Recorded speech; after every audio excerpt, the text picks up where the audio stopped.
The natives blocked the road between Irani to Babur Bazar on demand for electricity and good road in their area.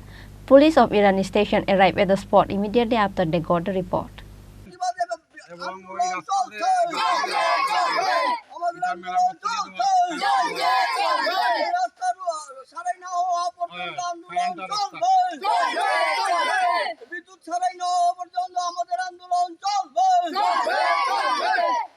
For the past 3 days, there was no electricity at Irani Gram Panchayat area under Gornagar block.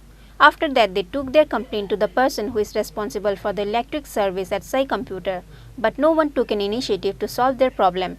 Likewise, the condition of the road between Babur Bazar and Irani is in worse condition. With that, the natives has to face lot of troubles to come and go through the road. The natives conducted a roadblock between Babur Bazar and Irani. The Irani police then arrived at the location as soon as they got the information. Later, after communicating with the natives, the roadblock was taken down by the Irani police. আন্দোলন হচ্ছে এখানে রাস্তার মধ্যে বিরাট ক্ষত হয়ে আছে।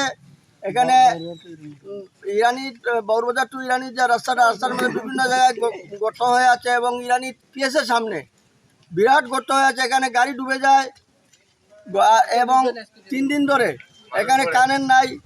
বিদ্যুৎ দপ্তর তাল বাহানা করছে, সকালে বললে বিকালে আসছে, বিকালে বললে সকালে আসছে, এরকম হচ্ছে। 3 দিন ধরে এখানে টোটালে বিদ্যুৎ নেই এবং এই রাস্তার যে বেহাল অবস্থা, আমরা তার জন্য পিডব্লিউডি দপ্তরের কাছে বলেছিলাম। ওনারা বলেছিলেন এটা ঠিক করে দেবেন, কিন্তু মেরামত হয়নি। আজকে প্রায় 5-6 মাস হলো রাস্তার বেহাল অবস্থা, যার জন্য আমরা এলাকাবাসী আজকে রাস্তার উপর আন্দোলনে নামতে বাধ্য হয়েছি। এখন পর্যন্ত বিদ্যুৎ দপ্তর এবং পিডব্লিউডি দপ্তরের কোনো আধিকারিক এখানে আসেননি। আমরা এই রাস্তা অবরোধ করবই। দপ্তর যতক্ষণ না পিডব্লিউডি দপ্তর এবং বিদ্যুৎ দপ্তর এখানে আসছেন, আমরা আমাদেরকে রাস্তার কাজ এবং বিদ্যুতের কাজ সারাই করে না দিবেন, আমরা রাস্তার অবরোধ তুলব না। ব্যুরো রিপোর্ট, চিনি, খরাং।